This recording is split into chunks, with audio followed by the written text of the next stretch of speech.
The boardroom was silent after the final audit report landed on the table. For years, Meridian House had been more than an institution to Elena Voss. It was a promise, a standard, a place where her work was supposed to stand for something larger than herself. Then the numbers shifted, the signatures multiplied, and the people who had pledged transparency began speaking in careful phrases that protected the organization and abandoned the truth. At first, Elena waited for correction. She gathered emails, notes, timelines, and witness statements with the discipline of a manager and the hope of a loyal believer. Each document should have been enough. Each conversation should have opened a path to accountability. Instead, she watched the institution close ranks. Her concerns were treated as disruption. Her evidence became inconvenience. The room that once applauded her judgment now offered polite distance and a portrait of calm that felt like betrayal dressed as procedure. The public version of her life turned quickly. Colleagues stopped calling.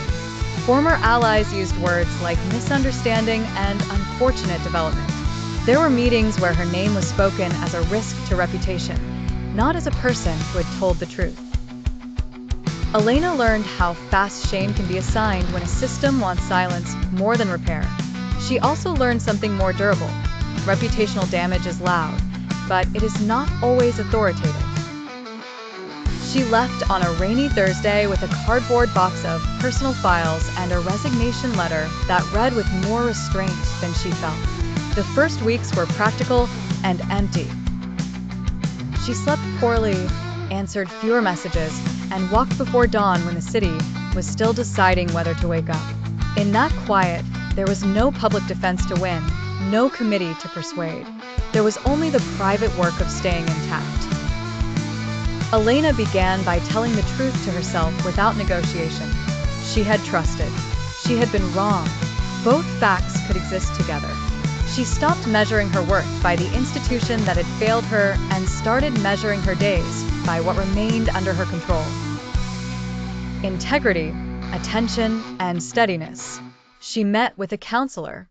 She resumed the disciplined habits she had abandoned in the pressure of the scandal.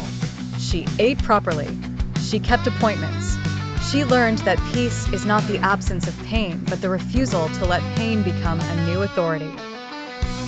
Months later, a former colleague asked whether she planned to expose everything in public. Elena considered the question and answered with the calm of someone who had already survived the worst of the noise. Exposure was not her redemption. Neither was revenge. What she wanted now was a life that did not require institutional permission to feel honest. She founded a small advisory practice for organizations seeking better governance, but she refused to build it on outrage. Her credibility came from restraint, not spectacle. Clients came because she was precise, unembellished, and impossible to intimidate.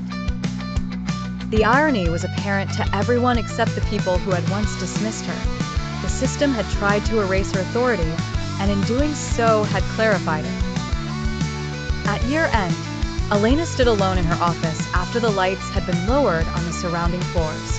On her desk sat the same box that had once carried the remnants of her old life.